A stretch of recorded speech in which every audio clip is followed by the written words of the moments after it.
Selectmen on this date, Tuesday, February 15th, 2021, here at Veterans Memorial Town Hall in Raynham. I'd like to welcome you and just announce that pursuant to the Governor's order of all the way last March, suspending certain provisions of the open meeting law, any subsequent order limiting the number of people who may gather in one place, this meeting of the Board of Selectmen is being conducted with the members of the public body, that is the Selectmen, in attendance in person here at Town Hall, and with the general public invited to join us remotely, either by watching the live broadcast of on the Raynham Channel, or by using the GoToMeeting app, or by calling in using the phone number that was listed on the agenda. And also the town will post a record of this meeting on the website as soon as possible. This is being recorded live, and we are returning from executive session with nothing to report. Also, just want to mention that also in accordance with the Governor's order, here we have in attendance the 3 members of the Board of Selectmen, our Town Administrator, Graham Waters, and our Animal Control Officer, Linda Brackett. With all of that, please join me in the Pledge of Allegiance. I pledge allegiance to the flag of the United States of America and to the republic for which it stands, one nation, under God, indivisible, with liberty and justice for all. Thank you very much. And our first order of business is the approval of the minutes. I'm looking for a motion to accept the minutes of the Board of Selectmen meeting held on February 2nd and February 9th, 2021. So moved. Second. Motion by Mr. Shavo, second by Mr. Pacheco. Any discussion? None. Hearing none, all in favor? Aye. Any opposed? It is a vote. Next we have our department heads. First, our Fire Chief, Brian Lasivita. Chief Lasivita, are you with us with your monthly report? I am. Can you hear me, Ms. Lawrence? We can hear you fine, Chief. Go right ahead. Okay.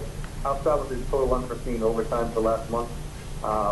We have one firefighter that's still out injured, and from the beginning of the month to now, we incurred $13,909.74 in unforeseen coverage for him. I'm happy to say, though, that they had originally canceled his surgery in January and moved it to February, but unfortunately he's having some problems, so they were able to bump him back to January. So he's had surgery, he's home recovering, and I still expect to see him not till next September or so. This is coming September. COVID, or the vaccines, I'm happy to report that I would say anybody that wanted it through the fire and the police department was able to get their first and second vaccine. A big thank you to Matt Tannis. Early on in this, we had some hoops to jump through, and quite frankly, Matt's been a huge asset for the fire department along with Chief Donovan. We had some hoops to jump through to get our stuff vaccinated, and we did some last minute stuff, and we were able to kind of roll with it and move with the situation. And one last thank you on that to Dr. Muse at Brockton Hospital. Early on, he was instrumental in Raynham getting signed paperwork and getting our vaccines that we needed. So he really deserves a shout out for that, because without him, it may have been a little bit more difficult. We also, regarding the COVID and the vaccines, we've been helping Matt Tannis do some clinics. The majority of our firefighters are all trained in that. We're willing to help Matt out on that. I think the state is going to kind of move away from local vaccine clinics and try to push everybody to regional vaccine clinics, but if the opportunity is still there and Matt can still do them, we're glad to help him out. And the only reason I bring that up is that could be a little unforeseen overtime, but I know that the CARES Act is still in effect, and that might be a nice way to get the money back and back into the overtime budget if it comes to that. I don't have necessarily, FEMA does also have a program, but with FEMA you just never know. You never know when the reimbursement is going to come for that. And 2 other things, then I'll let you go. The water tower up at Route 44 and Orchard Street is going to do some preventative maintenance, and they need to take down all the communication equipment that's up there. Fire and police communication equipment is up there, so they need to take it down, put it on some temporary staging, and then put it up once the maintenance has been done. That is going to cost some money, and I know that I don't want to speak for Chief Donovan, but there would be a $25,000 fee to move fire and police off the tower temporary and then put it back. I think the fire-wise, I think I have some avenues to be able to do that. I just wanted to make sure that the board is okay in case it's a big number. $25,000 if the chief, Donovan and I split it. It would obviously be $12,500 for both departments. And I just want to make sure that the board's okay if I have an avenue to take care of my half of that, that when you see that bill or that invoice, that it doesn't cause any concern. So I guess that would be, I'm just looking for your approval as far as that goes. Madam Chair, I'd motion to And approve. then lastly, go ahead, Joe, I'm sorry. Oh, sorry, I was just motioning to approve your request, Chief. Okay, do we have a second? Second. Second by Mr. Shavo. Any discussion? Hearing none, all in favor? Aye. Any Aye. opposed? It is a vote, Chief. Thank you. And one last thing. We had two recent Academy graduates, Justin Kelleher and Aaron Shumway. They graduated from the Mass Fire Academy, and they were the first of Raynham people to be able to go over to the Bridgewater campus over by the prison. Although they were faced with kind of a difficult situation or a unique situation because of COVID, they had to train virtually with lectures where I basically had to, I gave up my office for them to be able to have a place where they were not distracted. And unfortunately, one of the best parts about being chief is going to those graduations, but because of COVID, they did not have any graduations. So we're going to have to push something off a little bit later on just to give them a little bit of recognition. But I just wanted to mention Justin and Aaron, and they represented the town of Raynham and Raynham Fire very well. And if you have any questions, I'd be more than happy to take them. Thank you, Chief. Mr. Pacheco? No questions. I would just say, at the earlier part of his report, if we have the opportunity to get vaccinations and do another clinic, then I would say my personal perspective is whatever resources the fire department can and wants to provide, regardless of overtime, we make that happen, because I think the vaccine distribution needs to be a priority. And absolutely, and it's so much more convenient for our residents if it's local rather than forcing them to go to a regional location. So hopefully that isn't the direction the state is going. Anything else, Mr. Pacheco? That's it, thank you. Mr. Shavo? Well, no, I'll just support Mr. Pacheco's comment and say that we will provide whatever support we can relative to the efforts that are undertaken by the fire department to effectuate as much local vaccinations as we possibly can. That you certainly have my support for that as well. Mm-hmm. Okay, very good. And Chief, certainly convey our congratulations to your two new trainees. Maybe as soon as we can have more of a meeting type here, we can bring them in and congratulate them in person. Also, Chief, at last week's meeting, we voted Mr. Pacheco's recommendation to go forward with the SAFER grant. You are going forward with that? Yes, we've already started to apply. I've reached out to our congressional leadership to see if they would give letters of support to help us in that, and to let them know that the town, they supported it last year, and unfortunately, again, because of COVID, that support wasn't that you didn't want to do it, but it just fiscally, we needed to find a different way to help us out with that. So I truly appreciate that as well. Excellent. And just one more thing, Chief, and not to put you on the spot, and I apologize if I am, but it was just brought to my attention again. Some point in the past, maybe within the last year, we had mentioned about the CERT leader, CERT team leader, and possibly coming up with a stipend for that position. Obviously, to have trained volunteers in the community that can assist with public safety issues. I know they help with parades, Pride Day, they help with our town meetings. So if we could maybe possibly follow up on that and see if we can make that happen for as soon as possible. Yeah, Madam Chair, that would be great. The chief and I actually spoke about this a couple days ago, and I was going to put it on our agenda for next week. We would have to approve a description and post it, but I think you're on the right track. So. Okay, very good. See. That's all I have, Chief. Thank you so much. Okay, Ms. Bryan, thank you. Thanks to the board. Take Thank you. care. Thank you. And next, for department heads, we have our Animal Control Officer, Linda Brackett. Good evening. Hi. So this report is from January 1st until February 15th because I didn't have one in January. We had 156 calls. This is a slower time of the year. The wildlife calls are really going to start picking up. We had some interesting things. I picked up 2 owls, a red-tailed hawk, a chicken, and a flying squirrel. So Animal Kingdom. So, people say, dogs and cats. But the flying squirrel, he was about this big. Oh and my he got gosh. stuck in a mouse trap. So I got him to a rehabber, and he's doing well. The 2 owls, one of them is still with a rehabber. The other one actually got out of the box on the way home, hung on the back of the animal control on the panel in the back, and I opened the door. He was just stunned. He was fine. He flew out of the car, threw my hair up in the air, and he was gone. Well, I screamed, but I don't know. It was like 11 o'clock at night. I don't know who heard me, but I screamed. Oh, my gosh.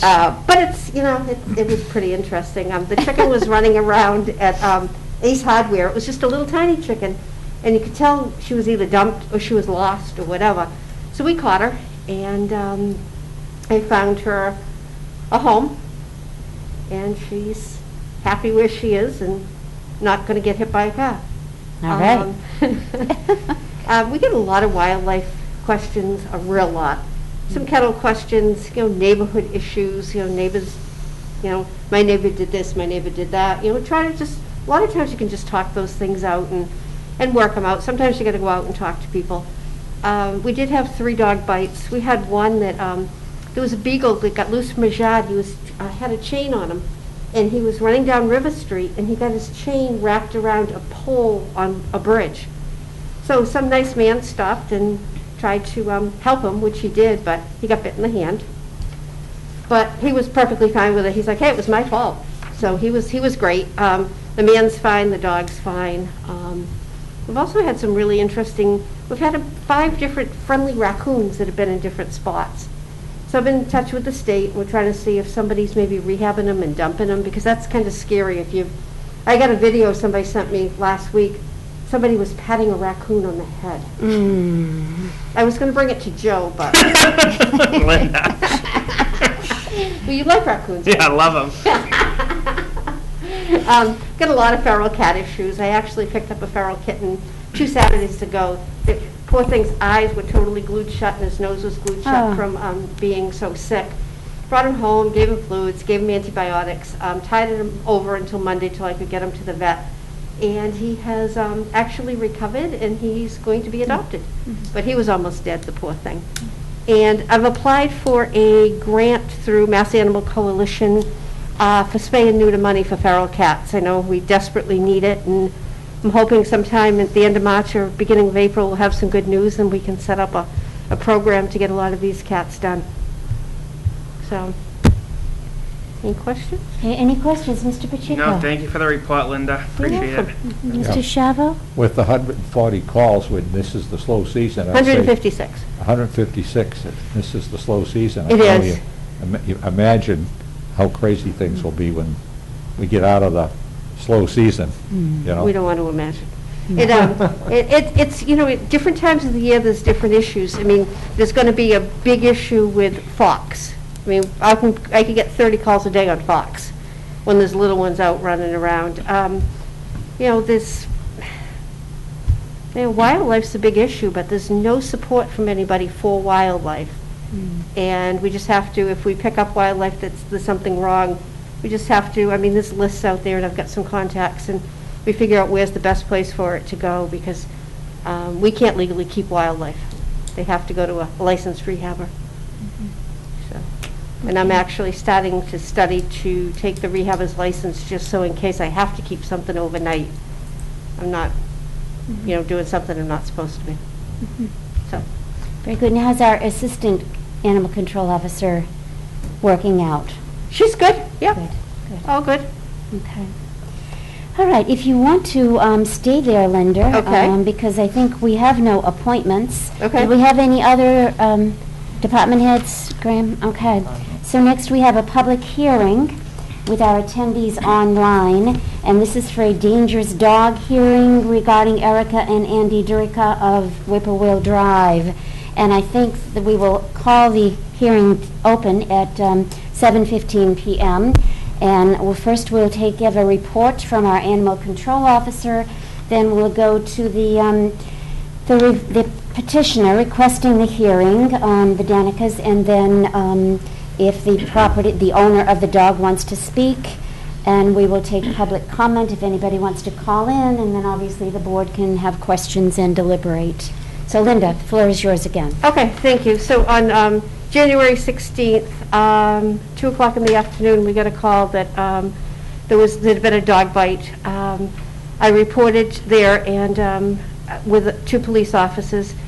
There was a dog that lived on, now I'm always confused. Whippoorwill? The dog lived on Whippoorwill and the incident was on Pheasant Lane. And the dog had escaped from the house by accident and ran out the door. Somebody was walking a dog, I guess several dogs, and 2 dogs started to get into a disagreement, and somebody tried to break it up, and they got bitten in the leg. It was an unfortunate accident.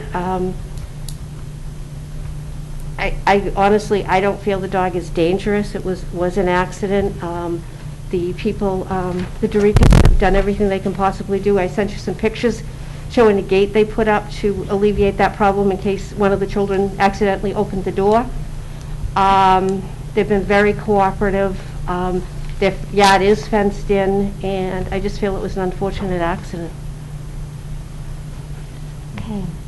Do we have any questions for Ms. Brackett, Mr. Pacheco? The only question I have for you right now, Linda, is Yes. is there any record on this dog, either in Raynham or any other communities?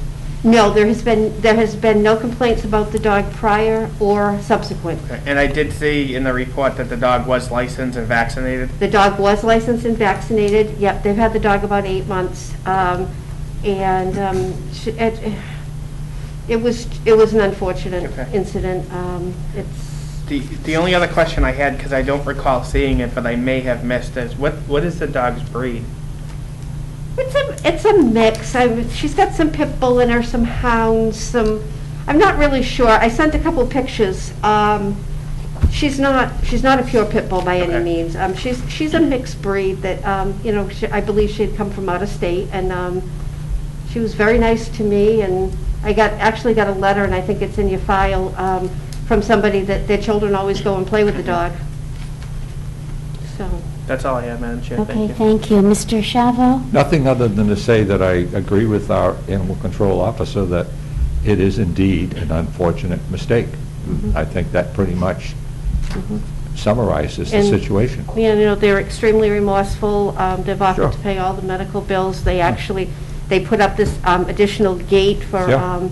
when there's kids in the house, things happen, but, you just got to watch the dog. The one thing that did happen is, I guess the neighbors were upset in the beginning. They had clicker trained the dog, so they would take the dog for a walk around the neighborhood, and they had it under control with the clicker. But I explained the leash law and how the dog has to be on a leash, and they totally understood, and there hasn't been any other incidents at all. Fine. Okay. Mr. Waters, did you have anything you wanted to add at this point? I do not. Okay, I think the petitioner is that the McLeods? McLeod's. Okay. Is Mr. and Mrs. McLeod online? Would you like to address us at this point? Yes, we are, thanks. Yeah, Mr. McLeod, please go right ahead. We understand your address is 27 Pheasant Lane in Raynham? Yes, we do, yeah. Yeah, please. What do you want to know? Do you want to know the details of what happened and like actually what happened for the dog bite, or? Sure, whatever you want to bring to our attention at this point.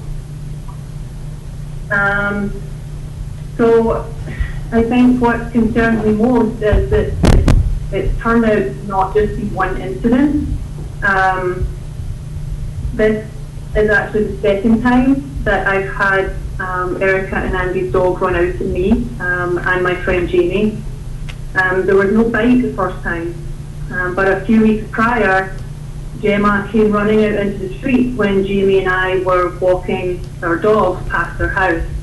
Almost the exact same scenario. Jenna leaves her yard, approaches our dogs out in the middle of the road. We're not on the sidewalk, we're not close to their yard, we're actually out in the middle of the street.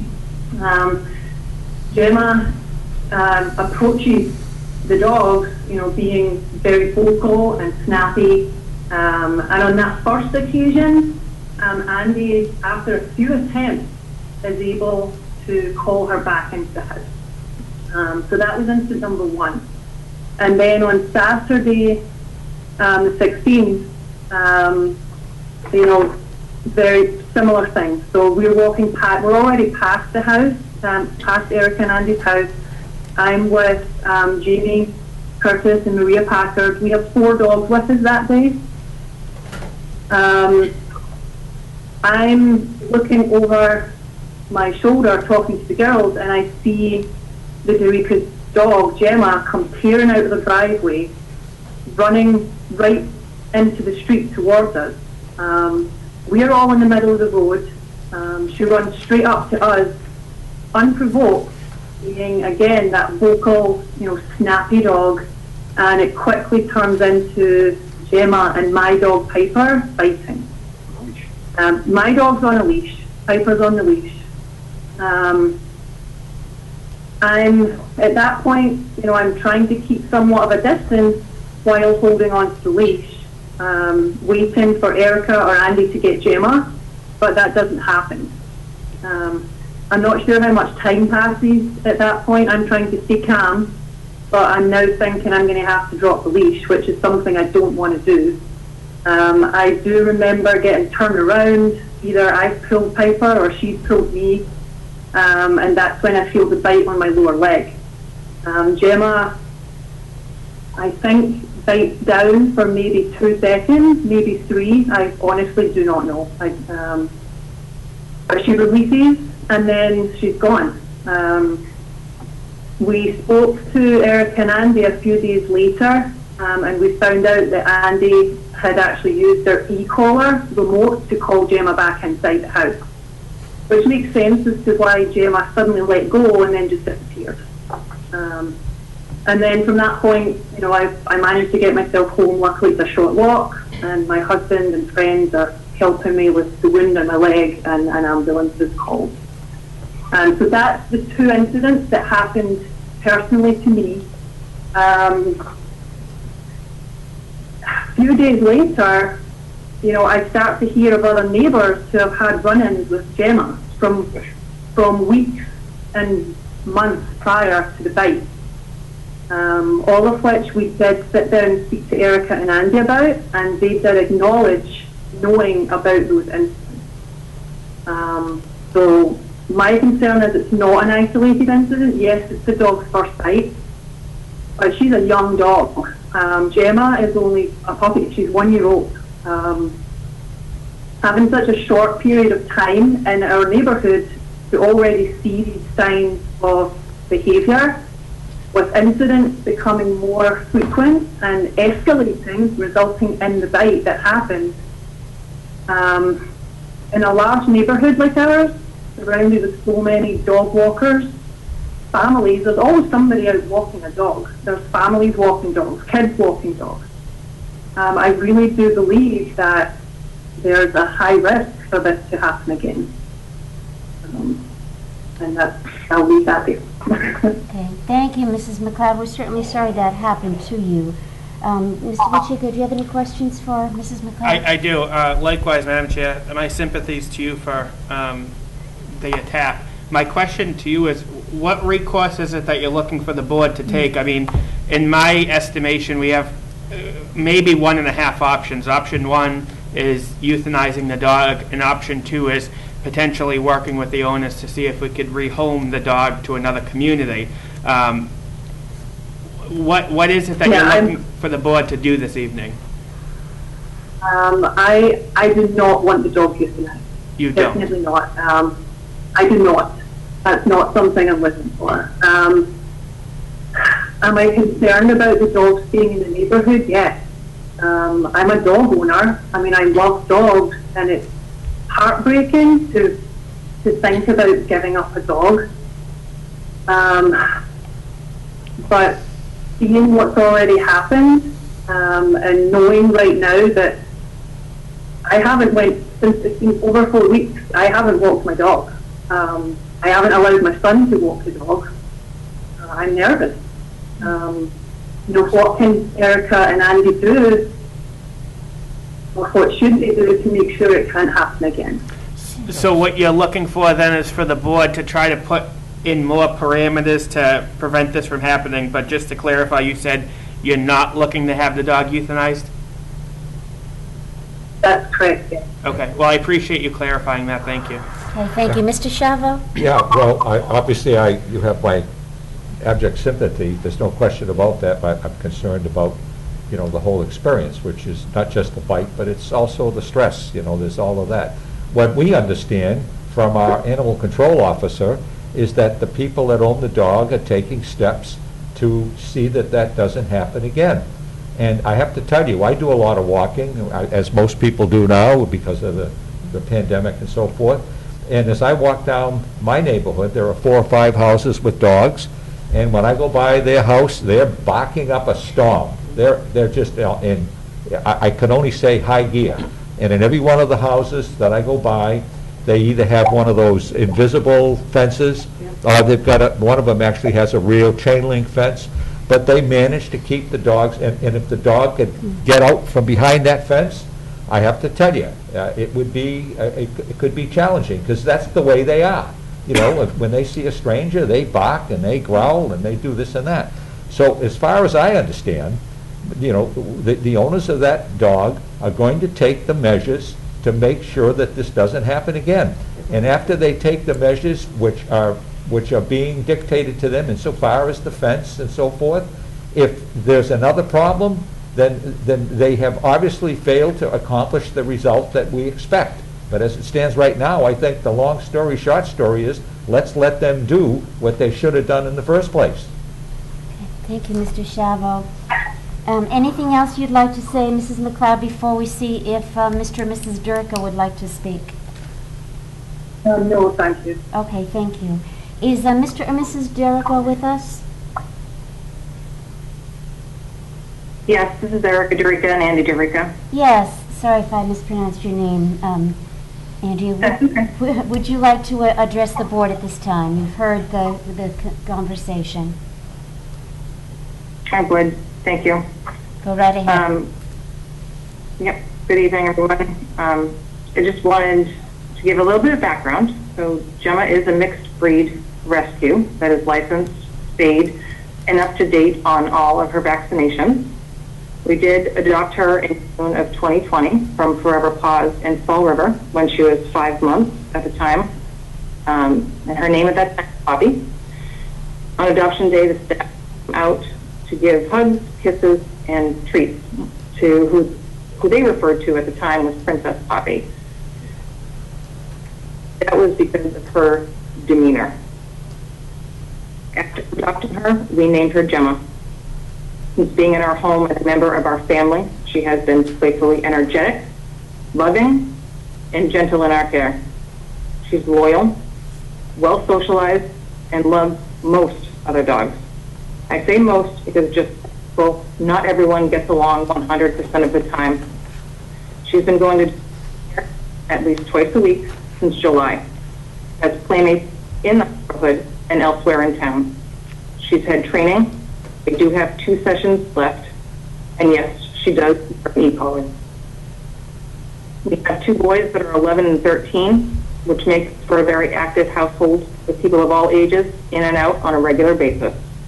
She will still bark occasionally when she comes to the door, but most dogs do. Her meet and greet, she does settle down. Maybe the best example would be Halloween in our neighborhood. Our neighborhood gets quite busy. Hundreds of children and adults going by our house at night in costume, lights, activity, walking up and down the driveway.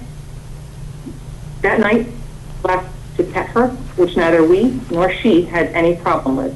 And she stayed by our side all night at the fire pit in the driveway without a single issue. She didn't even make a peep. With that being, we understand completely why we are here tonight. And we appreciate the opportunity to share our side of what transpired. Gemma and Piper have seen each other from a distance a few times in the neighborhood while on their individual walks prior to this.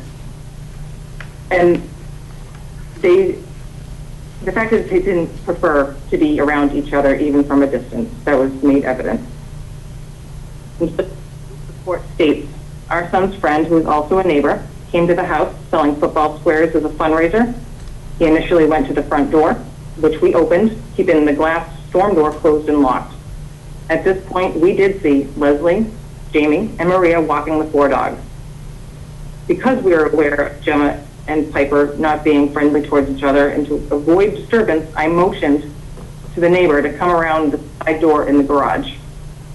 In the maybe 4 seconds it took for me to close the front door, lock it, walk down our hallway, and turn to make my way to that side door, the neighbor had already opened the side door. She went out running right by his legs to the garage steps. I did yell no, immediately chased after her. She had already spotted the other dogs and went running down the driveway to the street. At the sight of Gemma approaching, which I get, she's fast, she has an athletic build, but at the moment she approached, the screaming started, the dogs were barking at each other, and within a second, Piper and Gemma were barking and trying to get at each other. As I approached the group as fast as I could, Leslie was trying to separate Piper and Gemma, at which point I believe the bite occurred. I was simultaneously yelling off. Andy was in the house. I do believe that he did grab the remote for the e-collar. I tried to insert myself in the mayhem to get Gemma back in the house, but the whole thing was so chaotic and so quick. Gemma did retreat and went running back into the house. She was by no means trying to attack Leslie or anyone else for that matter. It was an accident that occurred when a neighbor unexpectedly opened our door. Gemma got out before we had the time to react, and a bite resulted from trying to break up an altercation between 2 dogs. We are truly stunned and very much saddened by the whole thing. If I could go back and change what happened, I would do it in a heartbeat. Unfortunately, that's not how life works. Since this incident, we've put in preventative measures. We installed a 40-inch high metal gate at the top of our garage steps. It has a magnetic closure, an automatic lock. The minute there's tension released from your hand, it pulls back and it locks. We also started keeping our garage doors down as much as possible unless we are truly pulling our cars out or pulling them in. We're making every effort to calm our neighbors' fears, and we'll continue with that diligence. I can't express to you enough how deeply sorry we are for what happened, and we do accept that our dog Gemma is our responsibility. She is a dog with a gentle demeanor, but she's still a dog. We hope that people can see her for who she is and not what she looks like. Thank you, and I am willing to answer any questions. Thank you, Mrs. Durica. Any questions, Mr. Pacheco? Yeah, just one. Thank you for calling in and offering us some additional insight, particularly on the measures that you took. Is there anything else that you have planned or that you feel you could do to further safeguard against this happening in the future? Yes, we've already ordered a second gate of the same type to be installed in our garage door that leads out to the backyard. We do have a fenced-in backyard with a pool, and with our children and their friends coming and going, we want to make sure that if she's out in the backyard with us and the garage door is open, that she will not be able to get out. And also, this is Andy Durica. I just want to add that she will no longer be going out in front of the house without a leash. Okay. So, I mean, there were times I would go down and get the mail or go down and get the trash barrels and have her follow me just to get out of the house for a second. That's not going to happen anymore. We're going to make sure she's on a leash every time she goes out in front of the house. Good. Or to the car, for that matter, when she is getting in or out to be transported with us. Good. Thank you. That's all I have, Madam Okay, Chair. thank you, Mr. Pacheco. Mr. Shavo? No, I don't have anything to add. It's very, very clear that you are very responsible people. Accidents happen, as you've indicated, and as Selectman Pacheco has added to this by his question. You're making every reasonable effort to make sure this doesn't happen again, and I very much sympathize with the stress that this has put you under. Obviously, I feel the same for those that were affected by this, but I would say move forward along the plans you have, and I believe you're on the right path.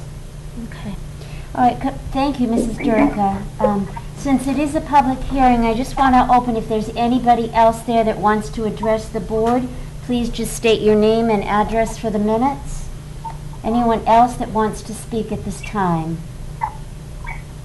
I would like to. Please, just state your name and address. My name is Jamie Cordes. I was also a petitioner. My address is 280 Whippoorwill Drive. Thank you. Go right ahead. So as Ms. McLeod mentioned, I was with her the day that she was bit. I was also with her the prior incident when Gemma came running out at us. I must respectfully disagree that this is not a dangerous dog and that this was not an attack. By Massachusetts state law definition, an attack is an aggressive physical contact initiated by an animal.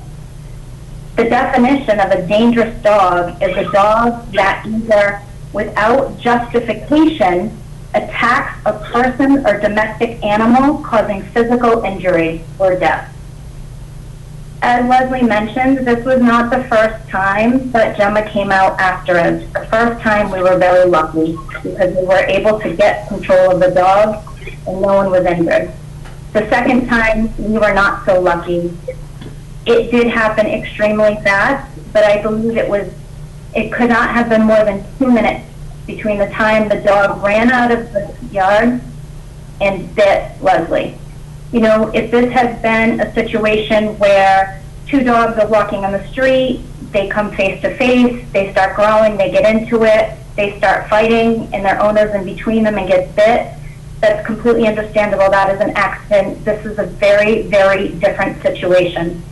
The dog saw us walking up the street. The second it had the chance to get out of the house, it ran out and attacked. We have also learned this, you know, these two weren't even isolated incidents. There has, unfortunately, you know, we are a very close-knit, I believe, collegial neighborhood. Nobody wants to rat out another neighbor. No one wants to call animal control every time there's a dog walking without a leash or someone gets concerned about something. We don't want to do that to our neighbors. So there have been numerous other incidents with other dogs and other individuals that, unfortunately, hindsight now, really should have been reported. There was an incident, I believe, I don't know if it's end of August, early September, where there was a neighbor of ours jogging, and Gemma ran up to him, bit him. My understanding is it tore his shirt, but did not puncture his skin. He was lucky as well. My fear is there has been an increasingly aggressive series of behavior that the owners have been aware of, and even though I grant it to them, they have been very cooperative. I know they're trying their best. They have been unable to control this dog and prevent somebody from getting seriously injured. I mean, this wasn't a scratch or a tiny bite. We were lucky that the dog let go quickly, but she needed to be transported to the hospital in an ambulance and essentially had a small hole taken out of her shin. I think if people saw pictures of the wound, this isn't a scratch or a minor little bite. This was a pretty significant and serious wound that left Leslie out of work. You know, I am not allowing my children to walk by this house right now. I fear that, you know, we're all human, and especially with children, as we mentioned, this is a neighborhood, there are kids everywhere, and bicycles and dogs and running, and maybe Gemma doesn't like Piper, but who knows what's going to trigger this dog the next time. And I have children myself. I don't care how many times I tell my children to do something, I can't trust them. I just don't see how anybody can guarantee that that dog is always going to be secure. Now, granted, maybe it gets along with some dogs, and obviously I don't think Eric and Andy would ever have a dog in their home that they felt presented a risk to their children, but it did in fact injure somebody, and I just can't see how they can guarantee that this dog won't not again get out and not like another dog and seriously injure somebody. If that, you know, the bite on Leslie's leg, had that been a child, I mean, it could have been catastrophic. And what if next time they don't have access to that remote control and that dog doesn't release right away? The size of the wounds for a bite that just clamped down and let go, I can't imagine what would have happened if the dog hadn't let go so quickly. So I am pleading and begging with this committee to really consider the dangerousness that this dog presents to a neighborhood filled with kids. I'm extremely concerned for the safety of all the children in the neighborhood. Okay, thank you for your input. Does anyone else want to address the board? Again, just please state your name and address for the minutes. I would like to address comments, if you don't mind. Sure, go right ahead. Erica, can we do it again? Okay. So I want it to be noted that she was adopted at the height of the pandemic, and training options at that time were extremely limited and almost non-existent. The ones that were open were already booked out for months, and we were forced to wait. We were finally able to start her training in September. The incident that you referred to with our neighbor Bill Shearstone happened while she was being walked on a leash by our then 9-year-old son, and that was before training. I guarantee she had no prior experience living in a neighborhood, never mind one as busy as ours. She had to be taught that certain behaviors were not necessary and not acceptable. Behaviors have since been corrected. We did acknowledge that incident during our meeting. And again, it was fortunate, and to go back that we're taking, our boys have been told that they are no longer allowed to walk her in the neighborhood. Okay.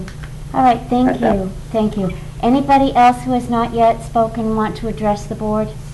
If so, please state your name and address. Yes, go right ahead. Hi, my name is Scott Kaminsky, address 890 Broadway, Raynham. I was asked to come on here today by the DeRicas. I am the owner of Jillian's Cooch Paradise in Raynham.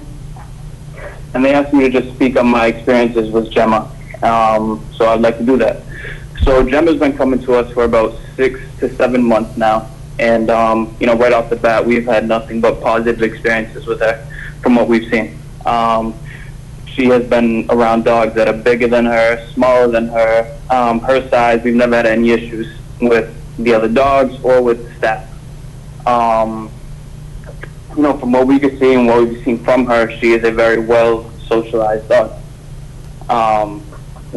She's very sweet. She's very caring to the staff.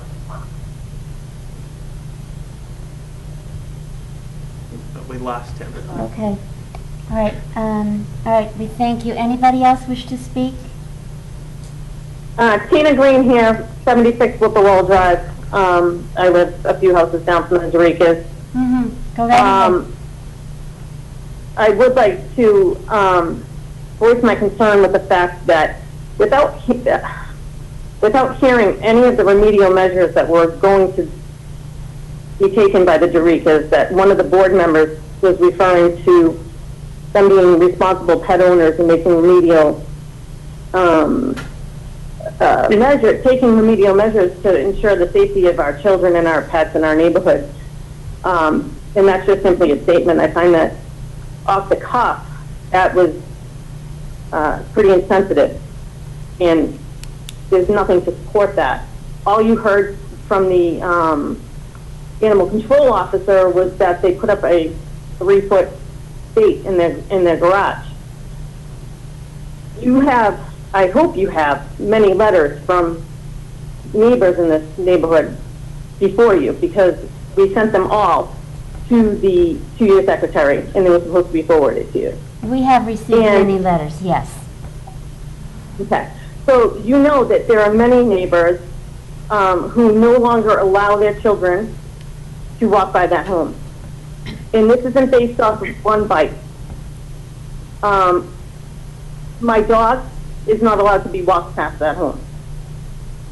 This is a large neighborhood where you have many children who have to walk an extra quarter of a mile down Cardinal because they're not allowed to walk past that home. This is not an isolated incident. I understand that the DeRicas do not want to rehome their dog, but my fear after what happened that day and seeing the wound on Leslie McLeod's leg that required stitches, that required healing. She was on crutches. She couldn't go to work. After seeing that wound, that completely unprovoked attack, which you may find under the statute, if you look under the statute, none of the exceptions apply to the dog. It wasn't provoked. The dogs were not on the DeRicas property. There was no reason for that attack. Now, we keep being told by people who know the town that it's one bite and they're not going to be forced to rehome their dog. So I asked this, what happens the next time that dog gets out and attacks somebody? What if it's a child? That's on the Board of Selectmen. There are no remedial measures other than a 3-foot gate in a garage. That's it. Nothing's keeping that dog in that house. So I'm asking you to not just dismiss it and to put some thought into it. And if they can come up with something better than the 3-foot gate, maybe allow it. But at this point, as a neighbor, I'm concerned. I recognize 12 names on this board right here that I'm looking at, all neighbors, all concerned. Okay. All right, thank you, Mrs. Green, and I do want to certainly let you know that we have received all of the letters and we've read them very carefully, and we certainly understand the seriousness of the situation. Anyone else wish to speak at this time? Hello, Scott Kaminsky again. Sorry about that. I had dropped the call. If you don't mind, I would just like to wrap up what I was saying. Please. Yeah, like I said, I just wanted to share my personal experiences with her. Like I said, she comes to us multiple times a week, 2 to 3 times a week, and she is in a play group with 10 to 15 other dogs. And like I said, from my experience with her, we've had nothing but positive experiences. Never an aggression issue with the staff or any other dogs while she's been under our care. And that's all. Okay, thank you. Last call. Anyone else that wishes to weigh in on this? Any other neighbors wish to speak? Yes. If I could. Please go right ahead. Okay, it's Bertrand or B.G. Shabbat at 87 Princess Lane in Raynham. Yes. And just on a weekly basis, sometimes twice a week, Andy and I walk the dog. There's no issues between the two dogs. And we have a Great Dane, so obviously our dog's bigger than Gemma, but they do play and they have fun on the walk. Again, it's usually on the weekends, sometimes Saturday and Sunday. And also, we've been to their house numerous times with our daughters. We have 11 and a 13-year-old as well, and there's been no issues whatsoever as well from a standpoint with Gemma interacting with kids. So just wanted to add that, but that's it. Okay, thank you, Mr. Shabbat. Anyone else?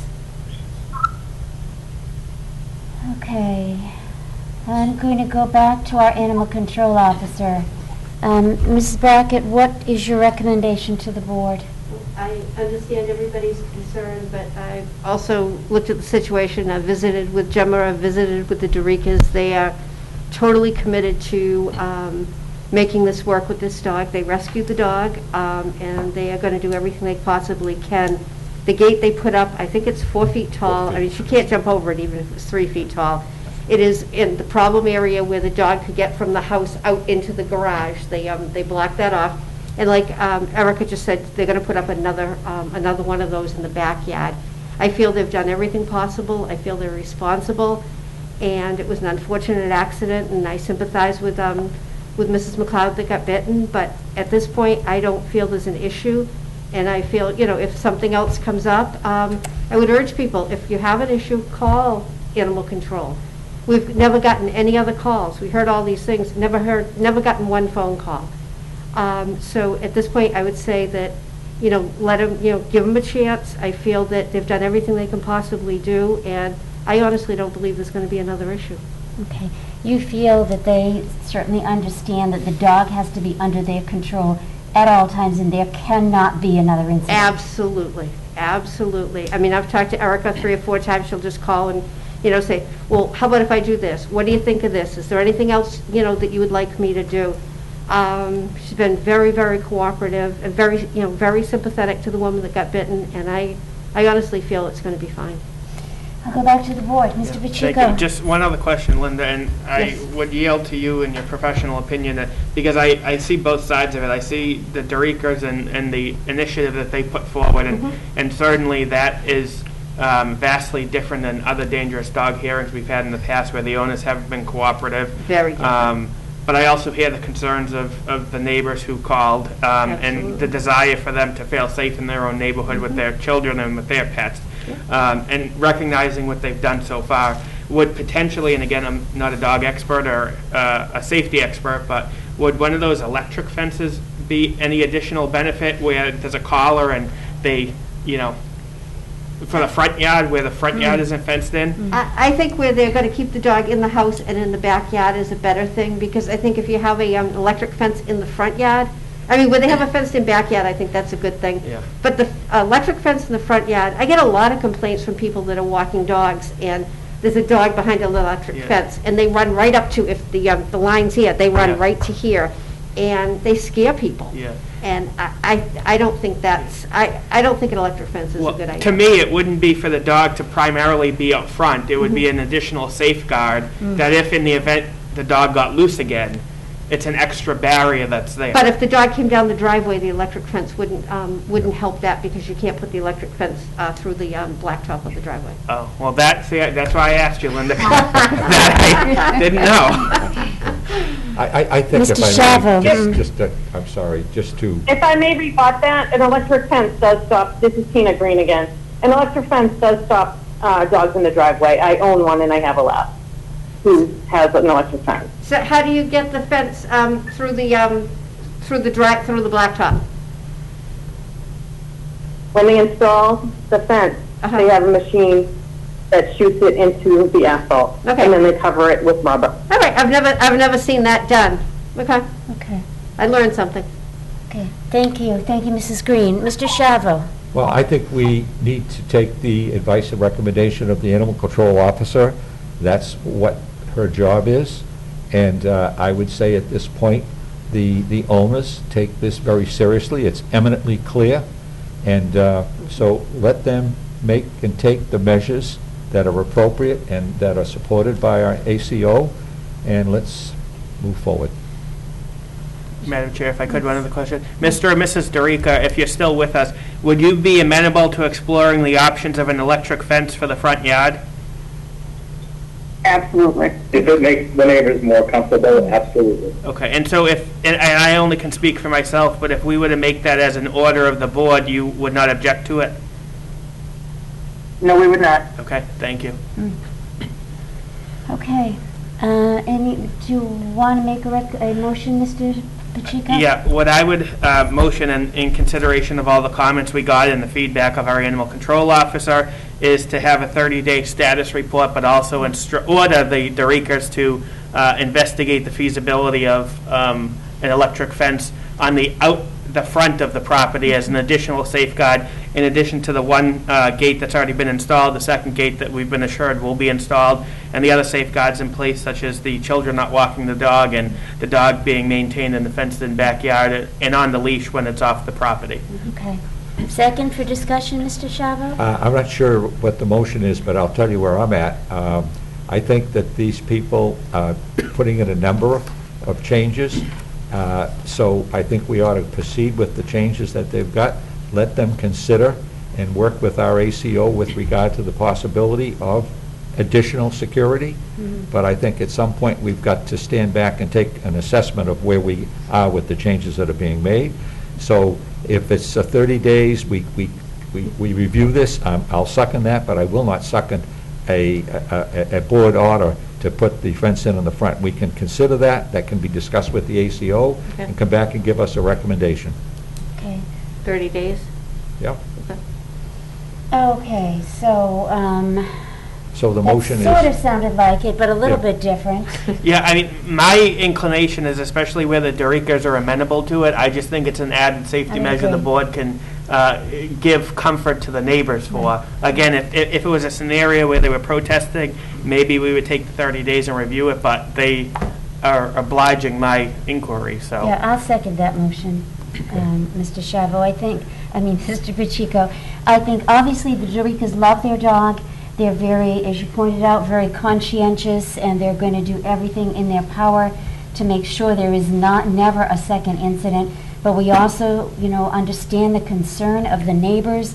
That neighborhood has many, many small children, and we just need to take every safeguard to make sure that doesn't happen again. And as the McLeod said, I think they're amenable to working with the Dorikas to make sure they don't want the dog euthanized, but to make sure that this does not happen again. So I will second your motion, Mr. Pacheco, and that is to review it again in 30 days, but to ask the Dorikas to consider putting in the electric fence around the front of the property, just in case, again, not to want the dog to be in the front yard, but just in case there is ever a situation where he does get beyond their barriers. And any further discussion? Hearing none. All in favor? Aye. Any opposed? It's a unanimous vote. Thank you all for your input, and hopefully this will resolve the situation. Thank you, Mrs. Brackett, and you will report back to us. Yeah, in 30 days, yeah. Great. Thank you, Linda. Thank you. Okay, continuing with our agenda, we have no completion of order continuing business, new business. Recommended update to the animal control kennel bylaw. Ms. Brackett, welcome back again. I missed you guys. I had to be here a lot tonight.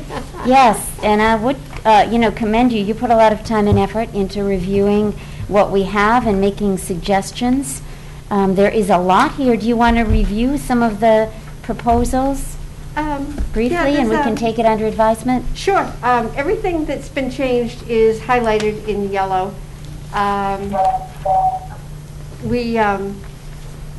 We added some fines and things for different offenses that we never had before. Let's see. The one big thing that we changed that really, really needed to be changed is our present bylaw doesn't have a hold period for a stray dog. It used to be in Massachusetts, it was 10 days. Our bylaws just said hold. It didn't say how long. The bylaw has now changed to 7, so that is in there, and that's a very important change. On the first page, we missed a good one. A $10 fine if the dog is not licensed within the licensing period. A lot of other towns are $50, so I think that's more than fair. All right, the impound, the tethering law, that is new Massachusetts law, and that is all just it just explains when and where and how you can leave a dog outside and how they can be tethered. There's a lot to that. There's some violations and penalties, 1.12, talking about the offenses and how they would be fined. One thing that we really made some changes, 1-13, we broke up personal kennels versus commercial kennels. So if you've got like somebody that is a hobby breeder and has 5 or 6 dogs, and they just, they're doing 1 litter a year, versus a commercial kennel. And I mean, I know we've had some issues with some commercial kennels, and so the fees would be different for the commercial kennel. No increase on the personal kennel, but an increase for the commercial kennels. And then it goes on page 8, talks about the violations, and that it still goes into more on the commercial kennels and the fee. Because like with commercial kennels, I mean, somebody could have 20 or 30 dogs, and they were only paying $75, and a regular dog owner was paying 10 for a spayed dog and 15 for an unspayed dog. So then some changes to the indoor commercial kennel requirements. And those are all highlighted. And it's just talking about the care of the animals and, the food receptacles, the record keeping, violations and penalties for kennels without a license or with a suspended license. And it defines a personal kennel is no more than 6 dogs. There's a lot there. If you have any questions on any of them, I can maybe answer them. Sure. Do we want to take it under advisement? I would say take it under advisement, because I know it had been emailed to us. My copy isn't marked up in color, so I'd like some time to digest it, but yeah. So It's not in color? This one isn't, no. I know we were emailed a copy. We copied it in black and white for the agenda. Oh, So, okay. yeah, so it's fine. I think we have it emailed, but I would say table it so we have some time to digest it, because it's a lengthy Excellent. document. Okay, and then if you have questions, you let me know. I'll call you, Linda. Okay, Okay. Joe, I will be waiting. Here's one here that's, do you want me to make a couple copies and just bring them back up so they're in color for you guys? No, it's all right. I think, did you send us in color? Yes. 'Cause I know, all right, so we have it by email then. And I So, can print it out. I got this one. Okay, all right, yeah, because there's a lot of color in here. thank you. Thank All you, right. Linda. We may want to have you back to discuss it more after Okay. we've digested it. Thank you. Absolutely. Second to table, Mr. Yes, second Chavo. the motion. Okay. Any discussion? No. Hearing none, all in favor? Oh, I'm sorry, Mr. Waters. Just for the board to keep in mind that our upcoming town meeting and to be mindful of the dates, and if we were to convert this onto a warrant article, need to take action before the warrant closes. Okay, When thank does the you. warrant close? March 30th. March Yep, 30th? March 30th. Oh, okay, all right. Okay, all in favor of tabling? Aye. Any Aye. opposed? So voted. Thank you. I think we'll let you go now, Linda. Okay, thank you. Have a good night. You as well. Thank you, Linda. Speaking of town meeting, that's up next. Mr. Waters? Yep, so just I know I sent this calendar out to the board earlier, as well as to other parties involved with the town meeting, but just wanted to bring it up before the board as we get closer and closer to the opening of the warrants to see if there's any comments or questions about the dates or any changes that need to be made. I believe the town moderator did make a point about the 14 days before the special town meeting, if there is a special town meeting, which there usually always is before the annual town meeting, that will require it to be posted ahead of the 7 days required for the annual town meeting. So most likely, in all circumstances, we will post both at the same time. Could you just read those dates for the public's? Sure. So to begin with, we just have February 23rd as a Selectmen's meeting. Nothing special about that, just as a point of beginning. March 2nd, Selectmen's meeting, warrant is opened by the Selectmen. That's not enshrined in the bylaw or in any particular place, but just as a date to open it because we're closing at the end of the month. March 9th, 16th, and the 23rd are Selectmen meetings. March 30th is the deadline to present the special town meeting, annual town meeting warrant articles to the Selectmen. It is also the night that the Selectmen vote to close the warrant. April 16th is the last day to get to the warrant for the printer for mailing. It allows plenty of time for printing and mailing to households. May 2nd is 14 days before the special town meeting, if there is one. Posting of the warrant in 6 public places, plus all polling locations. May 9th is 7 days before the annual town meeting. May 11th is a selectmen's meeting and usually a pre-town meeting. And then May 17th is the annual town meeting, 7 p.m. at the Raynham Middle School.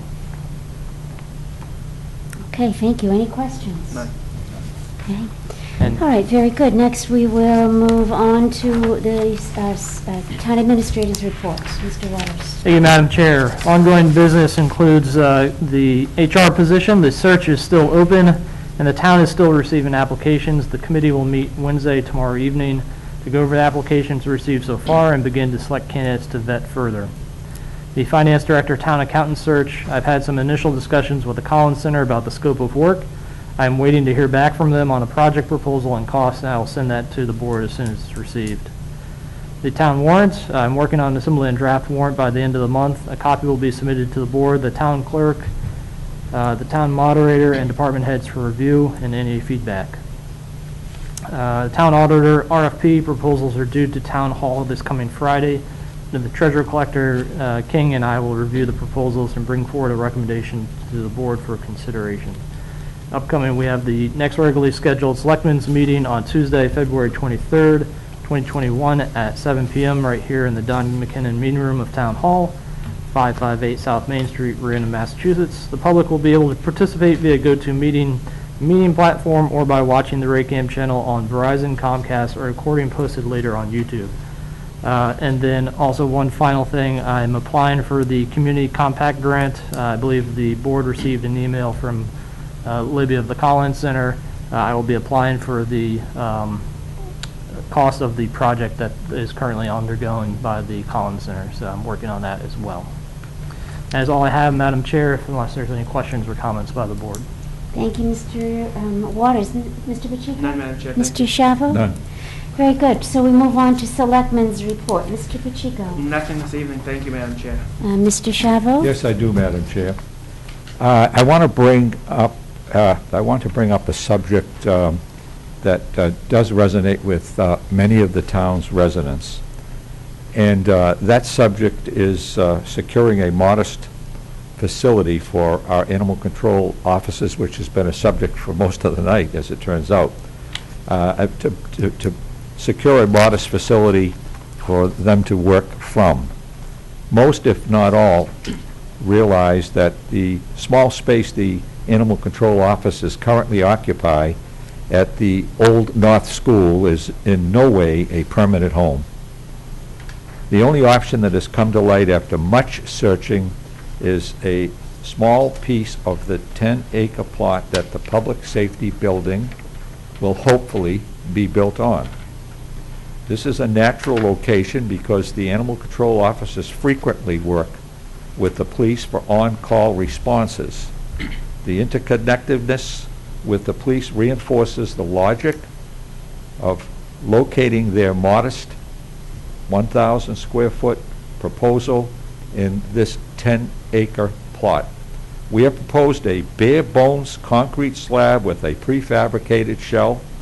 This cost would be a very, very, very minor part of the planned public safety building. This initiative does have the support of key members of the Public Safety Building Committee. However, our board's official support would certainly reinforce their efforts. So therefore, Madam Chair, I'm going to make the following motion that our board approves the inclusion of an approximate 1,000 square foot basic facility for our ACOs with parking and utilities on the 10-acre plot of land. Second, Madam Chair, for discussion. Okay, second for discussion, Mr. Pacheco. I have no issues with it. I know it's been something you, Mr. Shivo, have been advocating for some time, and as I understand it, I don't know where I read it, but I think the Public Safety Building Committee is going to be coming before us again in the next week or two. So I think this vote is timely to make sure that when they come to us, they're able to incorporate this in, because it's something we've asked for in the past that hadn't been incorporated. So I have no objections to your motion. I'm happy to support it. Thank you. Okay. We usually try to keep motions on the agenda for a vote, but it has been discussed in the past, obviously. So I would say it's not out of order. So is there any additional discussion? No, and I would agree with your interpretation, Madam Chair. It's kind of a retread issue, Right. and it's not something that has not been discussed once or twice, but probably at least a half dozen times. And I think the board has indicated in the past on numerous occasions that the town is in need of an animal shelter. Yeah. Or just a place to work from. And so many of our residents understand that the occupying a small part of the Old North School is just not a good fit, and it certainly isn't a permanent solution. And this is an opportunity, while we're doing our site planning at this 10-acre plot, to put up something very basic that they can work out of. And it's a logical place. As I say, they interact with the police on calls. In fact, it was mentioned, I think earlier, that so there is a lot of interconnectedness there. And I think, as Selectman Pacheco has said, now is the time to do this. If we don't do it now, it'll be another 50 years before we bring this up again. So let's get it off first base. And I hearken back to the North School Study Committee. Exactly. That also recommended that was not the appropriate place. Absolutely. For animal control.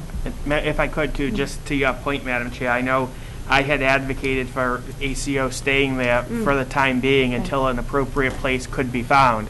I think Mr. Shivo has found an appropriate place, and so to me, I think it's keeping a commitment that I had made about preserving their operations there while we needed to have them, but it's evidently clear to me that there is a suitable location now, and I think we should pursue it. And it was a town meeting vote, too. Yes. With the understanding that it was, until a more suitable place could be found.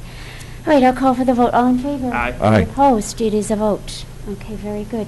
Anything else under Selectmen's report? None. Thank you, Madam Just Chair. want to bring up one thing, too, is that in accordance with the annual meeting coming up, we have those articles that were postponed from the last annual town meeting that we've made a commitment to go forward with.